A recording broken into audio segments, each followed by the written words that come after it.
প্রিয় ছাত্রছাত্রীবৃন্দ, আমার চ্যানেলে তোমাদের সকলকে স্বাগত জানাই। আজকের যে প্রশ্ন উত্তরগুলি দেওয়া হলো সেগুলি উচ্চ মাধ্যমিকের থার্ড সেমিস্টারের বাংলা ভোকেশনালের প্রশ্ন এবং সঙ্গে উত্তর দেওয়া হলো। অধ্যায়টির নাম হলো অভিনন্দন সভা। এই প্রশ্নগুলি প্রথম থেকে শেষ পর্যন্ত দেখার সাথে সাথে আমার চ্যানেলে নতুন হয়ে থাকলে চ্যানেলটিকে সাবস্ক্রাইব করে দিও, আর চ্যানেলটিকে একটু বেশি বেশি করে শেয়ার করে দিও, যাতে অন্যান্য ছেলেমেয়েরা প্রশ্ন এবং উত্তরগুলো পেয়ে উপকৃত হতে পারে। আর ডেসক্রিপশন বক্সে পিডিএফ ফাইল দেওয়া হলো, সেখানে তোমরা আরও অন্যান্য প্রশ্নগুলো যেমন সত্য মিথ্যা নির্বাচন, শূন্যস্থান পূরণ, সঠিক ব্যাখ্যা নির্বাচন এবং কিছু ম্যাচিং আছে, সে ম্যাচিংগুলো তোমরা প্রশ্ন উত্তর পেয়ে যাবে। আজকের 1 নম্বর প্রশ্ন হলো, অভিনন্দন সভা গল্পটি লেখকের কোন গ্রন্থ থেকে সংকলিত হয়েছে? সেটি ছায়াছবি গল্পগ্রন্থ থেকে।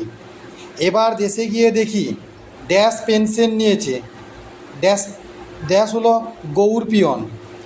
তার মুখেই শুনেছি আমি তখন স্কুলের ড্যাশ শ্রেণীর ছাত্র না অষ্টম শ্রেণীর ছাত্র। টাকা নিয়ে যান বাবা ঠাকুর। বাবা ঠাকুর কাকে বলা হয়েছে? এটি লেখককে বলা হয়েছে। দূরের গাঁয়ের চিঠি থাকলে হাটবার হয়ে যেত না। কে যেত না? না পাড়েজি। ড্যাশ এক চুল নড়ে না, কার নড়ার কথা বলা হয়েছে? নিহারিকা। গৌর পিয়নের পুরো নাম কি? না গৌরচন্দ্র হালদার। গৌর পিয়ন কত বছর ধরে ডাক হরকরার কাজ করে আসছে? না 35-36 বছর। মাঝে গৌর পিয়ন কোথায় চলে গিয়েছিলেন? না কোট চাঁদপুরে। গৌর পিয়ন কতদিনের জন্য কোট চাঁদপুর গিয়েছিলেন? না 3 বছরের জন্য। ড্যাশের কাছে কান্নাকাটি করে আবার চলে এসেছিল। কার কাছে কান্নাকাটি করে চলে এসেছিল? না ওভারসিয়ারের কাছে। বাবা বিদেশ থেকে টাকা পাঠাতেন। কত টাকা পাঠাতেন? না 9 টাকা। কোন ডাকঘর থেকে? কোন ডাকঘরের কথা বলা হয়েছে? না বহরমপুর ডাকঘরের কথা বলা হয়েছে। হিন্দুস্তানি ব্রাহ্মণের নাম কী ছিল? না পাড়েজি। পুনরায় ফিরিলাম। আলোচ্য অংশে লেখক কোথায় ফিরে এলেন? কতদিন পর? না দীর্ঘ 18 বছর পর।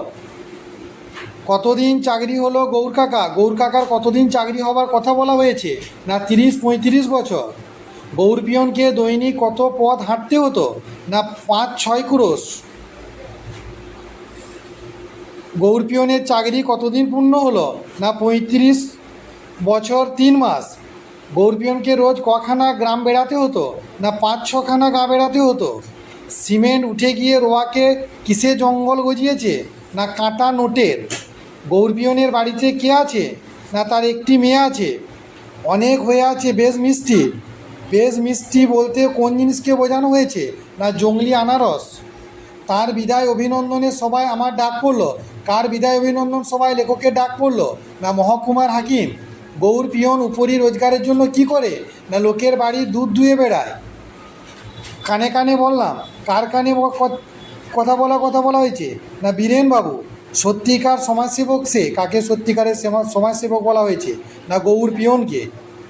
ছেলেদের কাছে কথাটা পারতেই তারা তক্ষুনি রাজি হয়ে গেল। কোন ছেলেদের কথা বলা হয়েছে? না তরুণ সংঘের ছেলেদের কথা বলা হয়েছে। তরুণ সংঘের সেক্রেটারির নাম কি? না বিনয়।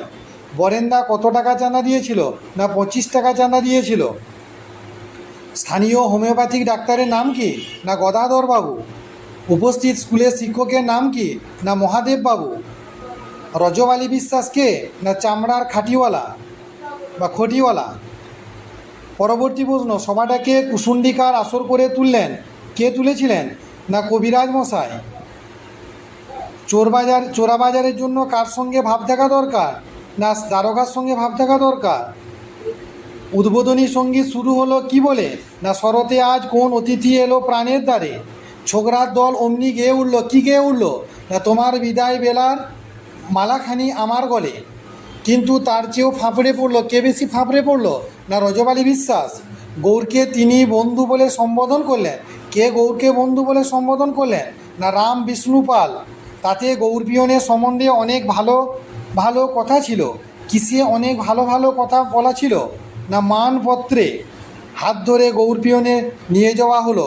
গৌর পিয়নকে কোথায় নিয়ে যাওয়া হয়েছিল? না হরিময়রার দোকানে। সব আপনার কাণ্ড। এখানে আপনার বলতে কাকে বলা হয়েছে? না লেখককে বলা হয়েছে।